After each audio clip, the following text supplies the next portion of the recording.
家好，我是魏。最近看《亲爱的自己》，我们移民太惨了，在上海混不下去了，所以我打算做一份北漂指南。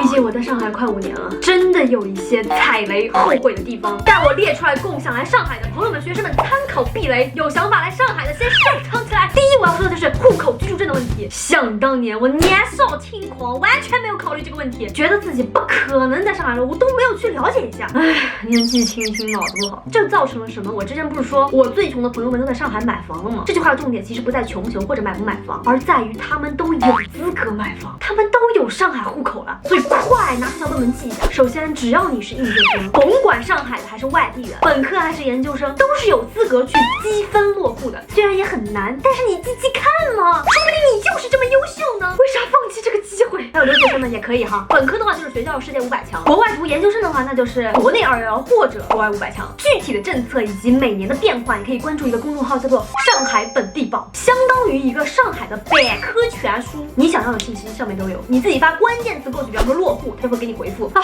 我接着讲哈，我最后悔的地方，我都没去考虑落户了，我还没办居住证，简直愚蠢至极啊！就是居住证满7年是可以居转户的，我来上海5年了，如果我刚来就办了的话，我再待2年的话，我就有这个机会可以转上海户口了。但是我一直觉得这个不重要，没影响，没空，太麻烦了，所以我也就是去年刚办的，这样还得再等7年，白白浪费5年了。所以大家记得来上海一定要办居住证，并且每年记得去续签注，有了这个就可以享受很多同等上海户口的权利，比如什么考证、考驾照、办护照、港澳通行证、拍车牌，还有什么子女教育等等。而且这趴可以延伸一下，应届生找工作选地方其实可以优先落户难的地方，因为应届这个身份真的很重要。如果你去别的地方工作过再来上海，那就没有那个应届积分落户的那个政策。但如果你别的那个城市落户比较简单的话，即使你在上海工作过了，回去还可以落。反正这个落户自己真的一定要研究一下，血的教训。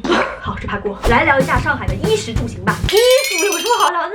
对了，如果你是一个北方人，没有领略过南方的黄梅天，建议你买一个烘干机，不然衣服干不了，真的臭死人，疯了的那种味道哈。食的话，我就觉得呢，上海的店排队实在太多了。哎，晚上8点钟过去这个店，说还有100多个人排队，所以就是关注美味不用等公众号，记得线上取号。现在还有些店取消了线上取号，但其实可以叫一个跑腿的订单帮取，然后让他拍给你，扫个码就行了。现在应该还出了就是专门帮忙排队、帮忙取号的 APP， 但我那个还没试过，我就先不推荐了。大家可以自己偷偷发掘一下，然后咱们一起推荐一点好吃的店吧。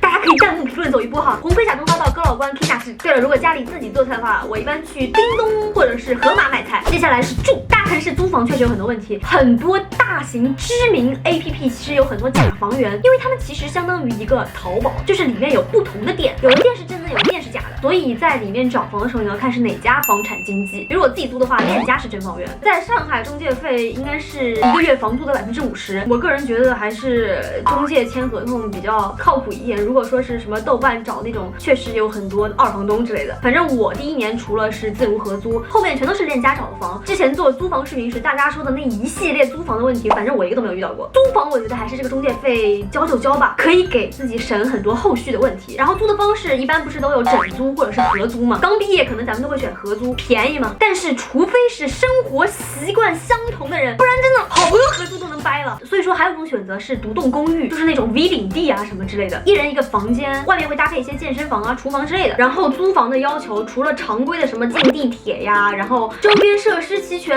要有医院啊之外啊，我个人的经验是旁边千万不要有学校。我每次一要录视频，他们就上体育课，不是哨声就是打篮球的声音，或者是小朋友们的说话声。